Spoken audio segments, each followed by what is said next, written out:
We've seen the government treat Australians pretty poorly over the years, but the way the owners of the doomed Mascot Towers have been treated is a total disgrace. For more than 4 years, shattered residents have been forced to pay for homes too dangerous to live in. All this despite the New South Wales government giving them the green light to not only buy the units, but move in. It was our home. It was what we had for our retirement. Veronica and Cliff Baker are staring into the abyss. I feel devastated. All that lies ahead of me is my own demise. They should be enjoying their retirement. Instead, they've been robbed of it. We've never asked the government for anything, and yet we have had everything that we've ever worked for taken away. They're just two of hundreds of owners from Sydney's condemned Mascot Towers fighting for a fair go. Wind this debacle up and let people get on with their lives. It's destroying lives. It's sending people bankrupt. There is no solution. We've been watching this tragedy unfold for the past 4.5 years. Yet people in positions of power who could end this torture have failed to act. For the owners of Mascot Towers units, this appears to be the recurring nightmare before Christmas. June 2019, evacuation panic echoes throughout Sydney's Mascot Towers apartment block. The building manager came up to me and said, "You have to leave, you have to evacuate, there are cracks." 131 units across 2 towers condemned, now propped up by giant weight-bearing steel braces. It is just unbelievably cruel what's happened to us, and it's not right. We did nothing wrong. People have been only allowed back every few weeks to collect their belongings. How's that? It's a bit of a squeeze, isn't it? We met Cliff and Veronica Baker in February. How are you feeling, Veronica? I feel very sad when I walk in. They plunged their retirement savings into this 3-bedder, paying $1.1 million up front for it in 2008. Just weeks before the evacuation, it was valued at just over $2 million. Now this tiny bedsit under their daughter's house has been their home for the past 4.5 years. Yet they've still had to fork out eye-watering quarterly strata fees for their broken unit. Our levies have gone from 2,500 to over 8,000 for quite some time. That includes 12.5% monthly interest payments on a $15 million loan the owners drew down to sue building developers. Some owners have gone bankrupt. Many have fallen ill due to stress. I'm going to be looking after Cliff, and we don't know next Christmas how well Cliff will be, and we don't know how well I will be. Either one of us, at the age we are, I will be 79 soon, and we're not at an age where we can start again. The owners' last hope was to go to the New South Wales Supreme Court to uncuff themselves from the crippling strata scheme, in the hope a liquidator could find a buyer to redevelop or repair the site. A judge rejected their bid, so there's no end to the owner's nightmare. When were you last back here? Years ago now. All my stuff's still in my apartment. Matthew Harris paid $560,000 for a 2-bedder he can't live in, but still has to stump up $3,000 a quarter in strata fees. How much is your unit worth, Matthew? Well, right now it's worth nothing. If Mascot Towers hadn't happened, it would be worth well over $1 million. And right now I would sell it for $1 just so I could walk away from the mess. Remember, it was a state government certifier, not a private certifier, who guaranteed these units were safe to buy and to move into. We can't live in the building, we can't rent out the building. Everybody that we could sue, we have sued, and we've done well in court, except for the last court case that we lost, which was the one we really needed, which was to be able to sell the building. The government is the last resort for us now. We previously approached former New South Wales Liberal Treasurer Matt Keane on behalf of owners.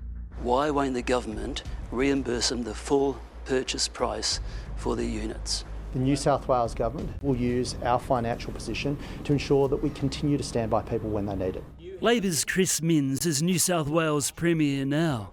He campaigned right outside Mascot Towers.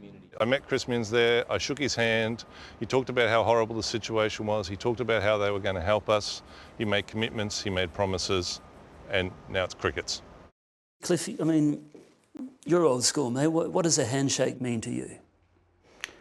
Well, it should mean trust and belief in an agreement that's said, but politicians are very good at not completing sentences, promise to help, but no substance to what that meant. A Current Affair understands the state government could compensate unit owners who have mortgages, but that means more than 40 owners who have paid off their apartments, like Cliff and Veronica, won't receive a cent. If you have a $1 million mortgage and the government pays that out, that's fine. If you have a $2 million unit and you have no debt, then you're undeserving and you lose the lot.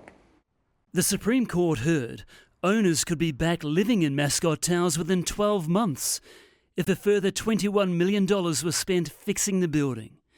Yet state bureaucrats seem content paying owners their rental assistance package, which has already cost New South Wales taxpayers approximately $15 million. Maybe to get the government to do something, I can perhaps hide and stay in the unit and take plenty of water with me and just stay in the unit and just make the government see. Those things, those thoughts really do go through your mind, you know, because we're just a worry to our children. It's just horrendous to think that they'd be a burden on anyone. Veronica and Cliff's daughter Kate has this pointed message for people in power who have a roof over their heads this Christmas. What do you suggest these people do? What would you do in this situation? What do you suggest people do to resolve this situation? Because it's not resolvable. It's not resolvable without help. It's heartbreaking and hard to understand how these people have been left to suffer for so long. And those owners have told us they're meeting with the Building Commissioner tomorrow. I want to bring in lawyer Stephen Goddard. Stephen, thank you for joining us. What will a meeting with the Building Commissioner actually achieve? Is this just smoke and mirrors? Unless the Building Commissioner is coming to that meeting with a great big sack of money called a grant to remediate that building, I'm at a loss to know what the Building Commissioner can do. There is no safety net under these buildings, of which Mascot Tower is but one, and the only way to remediate their story is by the New South Wales Government assuming responsibility for its breach of public duty and stepping in and fixing the building.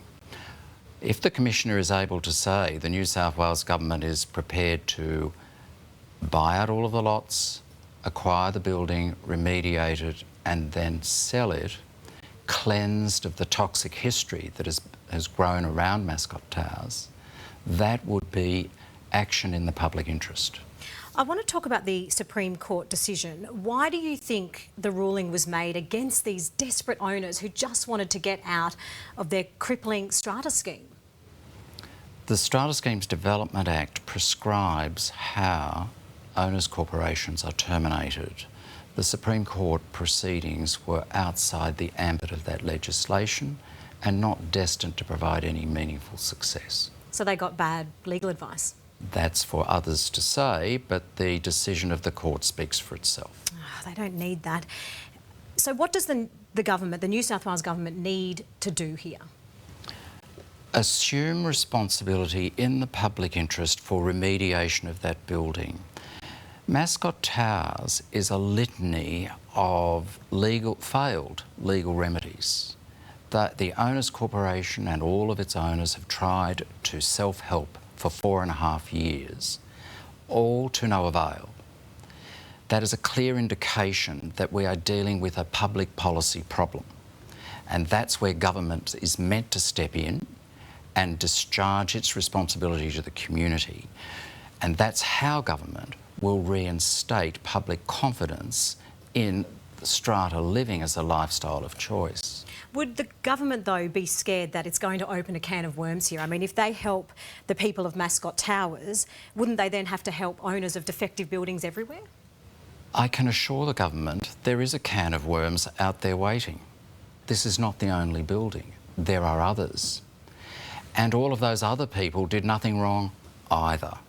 All they did was purchase an apartment in a strata scheme allegedly constructed in accord with the building code, and they weren't. Well, government took the stamp duty, government enjoyed the sugar hit. It's appropriate for government to discharge its responsibility to the electorate by stepping in and remediating. Fixing it up and, you know, paying the residents out is one thing, but so much more has been lost because of this. You know, families have been torn apart, health has been compromised, and lives have even been destroyed. How can you compensate that? That is precisely the reason why I call this current position a breach of public duty.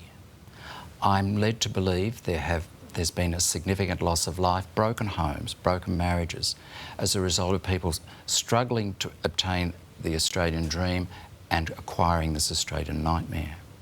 Now, Mascot Tower is a blight on the very essence of who we are, that we could believe we have a building code, that we can believe that we are living in a world of consumer protection. Frankly, Mascot Tower demonstrates how consumer protection is roadkill in the corridors of government if government doesn't do something. Well, we'll be watching that meeting very closely tomorrow. Stephen, thank you for your time. Thank you. Let's hope the government is listening. These residents deserve action so they can move on with their lives.